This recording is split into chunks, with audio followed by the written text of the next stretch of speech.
তো বন্ধুরা চলে আসলাম আরেকটা নতুন ভিডিও নিয়ে। তো প্রথমে আমরা যারা মোবাইল চালাই, অ্যান্ড্রয়েড সেট চালাই, ঠিক আছে, তো স্ক্রিনশট মারার সময় হয়তো তিনটে আঙুল দিয়ে আমরা স্ক্রিনের ওপর টানলে তবে সেটা স্ক্রিনশট হয়, না হলে পাওয়ার বাটনের ওখানে যে তিনটে বাটন আছে ওখানে ওই ভলিউম বাটন চেপে তবে আমরা স্ক্রিনশট মারি। তো তোমরা একটা আঙুল দিয়ে স্ক্রিনশট মারতে পারো, ঠিক আছে। তো সেটা আজকে তোমাদেরকে রিভিউ করব।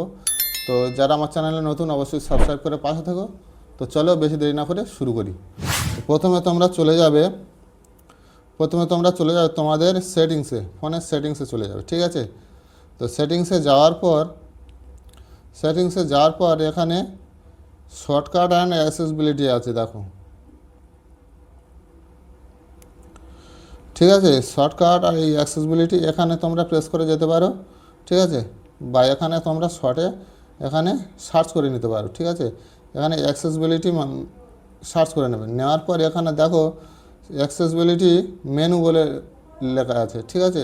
ওখানে তোমরা প্রেস করে দেবে, দেওয়ার পর নিচের দিকে স্ক্রল করে চলে আসবে, ঠিক আছে। এখানে দেখো অ্যাক্সেসিবিলিটি মেনু বলে অপশান রয়েছে, ঠিক আছে। তো ওখানে তোমরা প্রেস করে দেবে। এখানে প্রেস করার পর আমার এখানে দেখো কটা অপশান চালু করা আছে, ঠিক আছে। এখানে ছবিগুলো দেওয়া আছে, দেখো। তো সেগুলো তোমাদের দেখাচ্ছি কী কী কাজ করতে পারবে। তো এখানে দেখো নিচে যে অ্যাক্সেসিবিলিটি মেনু বলে যে অপশানটা রয়েছে এই অপশানটা চালু করে দেবে, ঠিক আছে। তো এখানে চালু করার পর তোমরা অন করে দেবে। অন করে দেওয়ার পর এখানে দেখো একটা অপশান চালু হয়ে গেছে, ঠিক আছে। এই যে অপশানটা, এই যে ওয়াটারমার্ক দেখা যাচ্ছে এখানে, এটা চালু হয়ে গেছে। এইটা এখানে টাচ করবে তোমরা। দেখো এখানে অ্যাসিস্ট্যান্ট বলে একটা অপশান রয়েছে, অ্যাক্সেসিবিলিটি সেটিংস রয়েছে, পাওয়ার অফ এখানে তোমরা পাওয়ার বাটন চেপে তোমরা অফ করো, ঠিক আছে। তো এখানে এইটা টাচ করলে পাওয়ার মানে ফোন অফ হয়ে যাবে, ঠিক আছে। এখানে সাউন্ড ভলিউম এখানে কমাতে পারো, এটা ডাউন আছে, ভলিউম ডাউন এখানে কমাতে পারো। তার পাশে আছে ভলিউম আপ, ঠিক আছে। তো এইভাবে এটা তোমরা কমাতে পারো। তো এখানে দেখো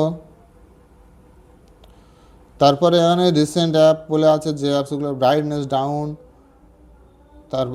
ডাউন আছে, আপ আছে, লক স্ক্রিন এখানে টাচ করলে তোমরা মানে আনলক হয়ে যাবে, ঠিক আছে। তারপরে এখানে সাইডে প্রেস করবে, দেখো এখানে স্ক্রিনশট বলে একটা অপশান রয়েছে। তো এই যে স্ক্রিনশট বলে এই ডান সাইডে এখানে স্ক্রিনশট রয়েছে। তো এখানে তোমরা যদি প্রেস করো, তো এখানে প্রেস করলে তোমাদের এরকম স্ক্রিনশট হয়ে যাবে, ঠিক আছে। তো ভিডিওটা ভালো লাগলে অবশ্যই সাবস্ক্রাইব করে পাশে থেকো, আর সদা সর্বদা অ্যাক্টিভ বাপ্পা চ্যানেলের সঙ্গে জুড়ে থেকো।